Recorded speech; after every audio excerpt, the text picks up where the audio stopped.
তো hello guys, কেমন আছো তোমরা? আশা করছি ভালোই আছো। তো এখন বাজে 2:30 আর এখন উঠলাম, তো তেলটা ক্লিয়ার করে নিই আর এখানটায় পরিষ্কার করে নিই, কেন অনেকটা নোংরা হয়ে আছে। তো চলো এইগুলো আগে করে নিই, বাইরেটাও পরিষ্কার করতে হবে, কেন দুজন এসেছি আমরা আর একজন আসছে। তো তার জন্য আগে এইগুলো আগে ক্লিয়ার করে নিই, হটকেসটা পরিষ্কার করে নিই।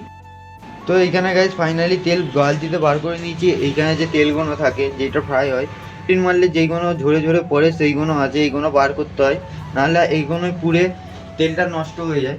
এইগুলো আগে ক্লিন করে নিই, তারপর ভিডিওতে তোমাদের দেখাচ্ছি কি কি করি। আর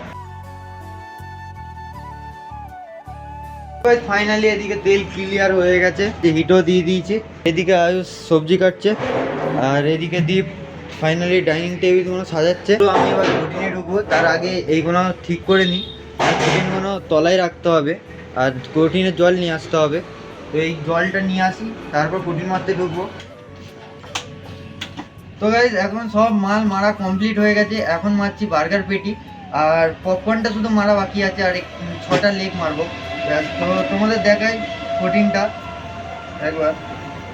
এটা হচ্ছে প্রোটিন মারা, এটা পেটি, এটা দিয়ে দেবো আগে মেরে, কারণ পিৎজা বার্গার মারবে, তো তার জন্য দিচ্ছি। তো চলো, এখন এসেছে গাইজ দেশি চাইনিজ পিৎজা, তো এইটাই মারবো। চলো এইটা মারি, কিরকম ভাবে মারি তোমরাও দেখো।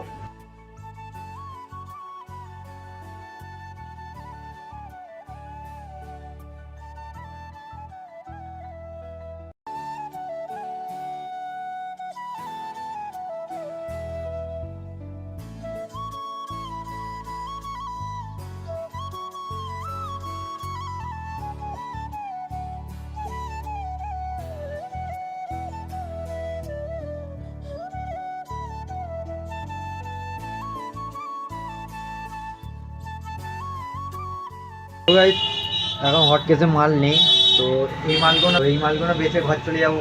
আর ভালো লাগলে লাইক শেয়ার অ্যান্ড সাবস্ক্রাইব করো, এখানে এন্ড করে দিলাম।